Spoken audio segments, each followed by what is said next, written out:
Comme je l'avais fait dans ma vidéo 5 trucs simples pour gagner plus en bourse, que vous aviez plutôt apprécié si j'en crois les statistiques, je vous propose de voir aujourd'hui 5 trucs simples pour acheter de meilleures actions en bourse. Je vais me baser ici sur les erreurs que j'ai vues le plus souvent passer durant mes plus de 10 années de carrière en finance et en tant qu'investisseur de mon côté, le but étant que vous ayez un maximum de trucs utiles en un minimum de temps. C'est parti. Premier truc, acheter des sociétés qui font des bénéfices, et de préférence des bénéfices en hausse chaque année.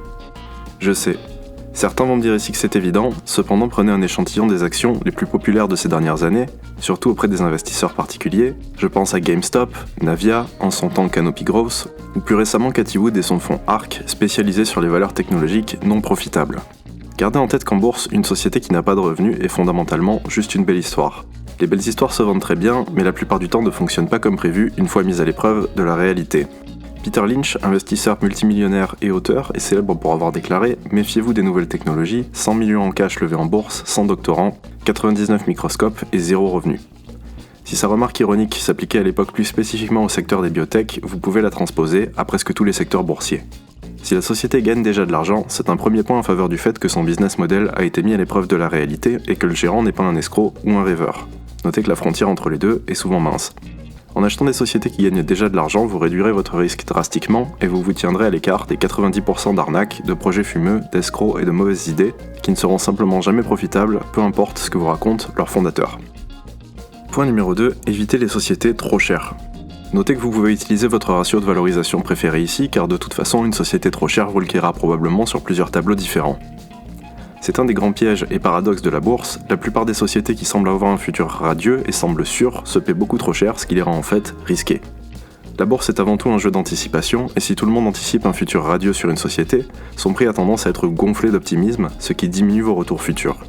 Inversement, si les attentes des investisseurs sont atroces, vous améliorez vos chances d'une réévaluation forte du prix à la moindre nouvelle légèrement positive. C'est pour cela que les investisseurs dans la valeur, comme Buffett par exemple, ont usuellement des performances supérieures dans la durée. Gardez en tête cependant que la plupart des actions sur lesquelles les prix cotent bas se situent à ces niveaux pour de très bonnes raisons. Trouver les rares pépites sur lesquelles le marché se trompe n'est pas chose facile. Pour gagner plus d'argent que la moyenne, vous devrez être un contrariant correct, ce qui est extrêmement difficile. Ou bien acheter un business déjà un peu cher, mais beaucoup plus extraordinaire que la majorité des opérateurs ne le soupçonnent. Dans tous les cas, vous ne pouvez pas faire ce que fait la majorité, ou avoir les mêmes attentes que la majorité, si vous souhaitez des rendements supérieurs. Point numéro 3, acheter des sociétés qui paient des dividendes. C'est un point controversé ici, et je suis sûr que de nombreux investisseurs ne manqueront pas de ne pas être d'accord dans les commentaires. En bourse, il faut savoir qu'un dividende payé est en fait détaché du cours de l'action, ce qui fait qu'en termes de profit pur, le paiement de dividende est théoriquement neutre et ne devrait pas avoir d'influence sur les cours. Du moins c'est la théorie. Dans la pratique, la plupart des sociétés qui paient des dividendes sont moins volatiles, plus stables et ont de meilleures performances dans la durée que celles qui n'en paient pas. Autre gros avantage ici, si vous n'êtes pas un Mozart de la finance, il y a 46 façons dont une société peut manipuler ses bénéfices, son résultat ou pratiquement n'importe quel autre ratio, ou qu'elle peut simplement vous mentir. Et la plupart des gens n'étant pas des Mozarts de la finance, contrairement à ce qu'ils pensent parfois, il peut arriver qu'ils ne réalisent même pas ce qu'ils ne savent pas, et c'est là que les choses peuvent devenir dangereuses. Comme le dit le proverbe, plus de mensonges ont été écrits sous Excel que sous Word, et les mensonges sous Excel sont souvent bien plus difficiles à repérer pour l'œil inexercé. Une société qui paie comme une horloge depuis des années et des années vous dit par essence indirectement qu'elle fait quelque chose de bien, puisque cela vous garantit que l'argent généré est réel. Sauf si elle paie à crédit, vérifiez donc aussi l'endettement au passage.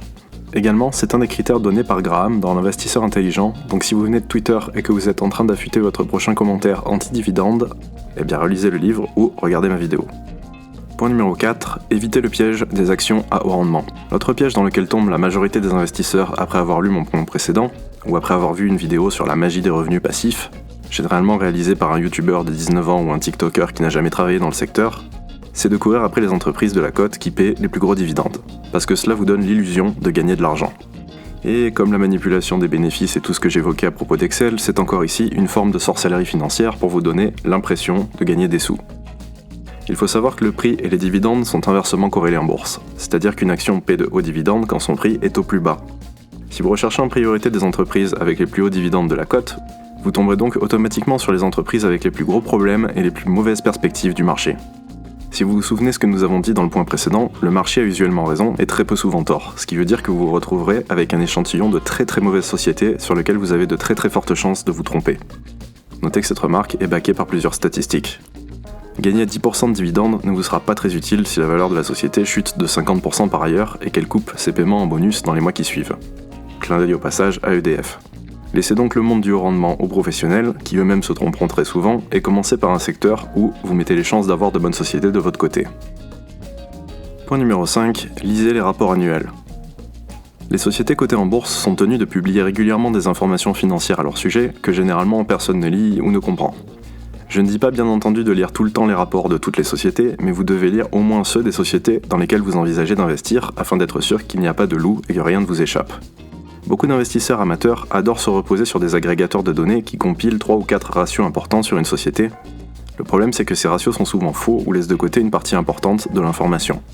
Pire encore, la plupart des investisseurs amateurs manquent du background financier pour voir et comprendre qu'il y a un problème, ce qui peut déboucher sur des décisions sérieusement erronées. Par exemple, si je vous dis que les actions avec un PER inférieur à 10 sont peu chères et que je vois passer une action avec un PER de 2, le premier réflexe d'un novice sera de se dire qu'elle est peu chère. Celui de quelqu'un de plus expérimenté sera sûrement de se dire que le ratio a sûrement un problème de calcul quelque part. Si vous prenez 10 minutes pour lire les publications de vos sociétés, vous aurez déjà un large avantage sur la majorité des investisseurs qui se reposent à l'excès sur des agrégateurs de données ou sur les opinions des autres pour prendre leurs décisions boursières. N'hésitez donc pas à les lire car ce seront 10 minutes qui vous rapporteront de gros dividendes sur le long terme. Pour conclure, j'espère que vous aurez appris des choses utiles dans cette courte vidéo. Il y aurait bien entendu beaucoup plus de choses à dire dans l'absolu car les erreurs que vous pouvez faire en bourse sont légion. Ne vous laissez donc pas avoir par l'idée que la bourse c'est facile, il y a énormément de nuances à connaître pour espérer obtenir les meilleurs résultats. Plus de ressources à ce sujet si cela vous intéresse dans la description. Et sur ce, je vous dis à très bientôt pour une prochaine vidéo. N'hésitez pas à vous abonner à la chaîne et à voir ou revoir ma vidéo 5 trucs simples pour gagner plus d'argent en bourse si vous l'aviez manqué en complément de celle-ci.